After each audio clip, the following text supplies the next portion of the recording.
grumpy Harrison Ford, a mystery asterisk and AI gone wild. Everything from Disney's new Slate presentation. There are moments in life when you expect to be confronted by greatness. Hearing a live orchestra swell into the opening notes of John Williams' Star Wars theme, standing at the edge of the Scottish Highlands, watching a dog somehow open a fridge and retrieve a beer for its owner. And then there are moments when greatness sneaks up on you in the form of an 82-year-old Hollywood legend, materializing like a grumpy mirage, 1 meter from your face, during what you thought was a routine Disney presentation of new movies and TV shows. Harrison Ford is not a man one simply stumbles upon. He is a force of nature, a living relic of an era when leading men didn't have to spend 6 months on a chicken and rice diet before taking their shirts off.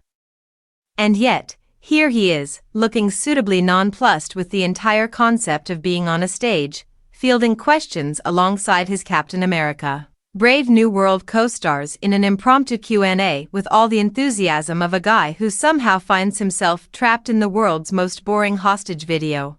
And perhaps this is the true magic of Disney, that an actor such as Ford can be persuaded to star as Thaddeus Thunderbolt Ross, now the new president of the USA, in a Marvel movie about a guy with metal wings whose job is to save us all from a sinister genius whose head is rapidly outgrowing his ambitions. Tim Blake Nelson's the leader, and a gang of snake-themed terrorists who, despite their name, are disappointingly not actually snakes.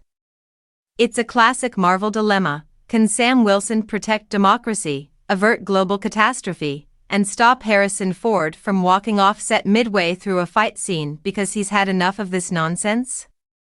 During his appearance at Disney's 2025 Slate presentation, Ford was typically gracious about the work done by the late William Hurt, who starred as Ross in previous Marvel and 20th Century Fox films but passed away in 2022. "I'm beginning to understand that this is a big family and I'm a small part of it," he said with that habit of gruff understatement Ford watchers have come to know and love. "The attraction of Marvel films for me is watching wonderful actors have fun and play. So when the opportunity came along I was grateful. It's a new genre and audience for me, and it was fun." The assembled audience is also treated to an exclusive clip of the new film, out February 14th, in which we already know Ford will end up transforming into the Red Hulk. It's an action-packed set piece in which Wilson, Anthony Mackie, infiltrates an enemy base and showcases the new winged Captain America suit, which we're told was given to Sam by those helpful Wakandans.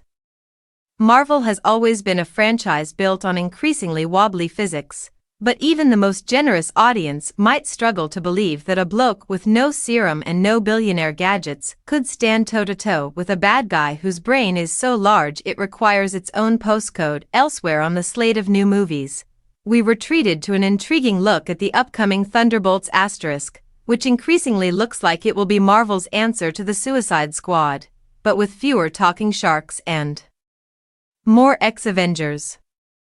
The return of David Harbour's Red Guardian and Florence Pugh's Yelena Belova, and plenty of heavily accented Eastern European badinage, might well be worth the price of admission alone.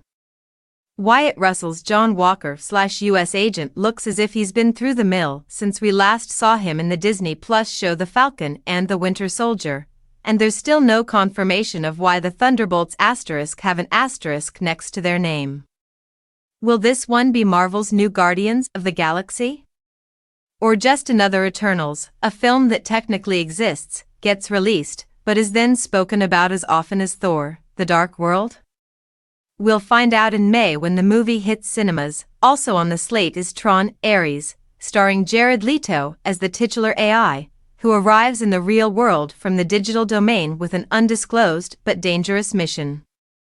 Footage shown didn't go that far beyond what we've seen in trailers, but it all looks visually splendid, with light cycles flying here, there, and everywhere through human cities. There's no way of knowing, of course, whether all this incredibly expensive-looking digital sorcery will end up getting lost in a logic vortex by the time the titles roll this October. Jeff Bridges is back again, and let's hope there's a better part written for him this time than the two versions of Kevin Flynn that turned up fairly pointlessly in 2010's Tron: Legacy, it's the thing about living legends. It's only worth wheeling them out for a late-stage encore if you can give them something meatier than looking vaguely mystical or, in Harrison Ford's case, brilliantly playing the US president with all the enthusiasm of a man who just found out his light cycle got impounded.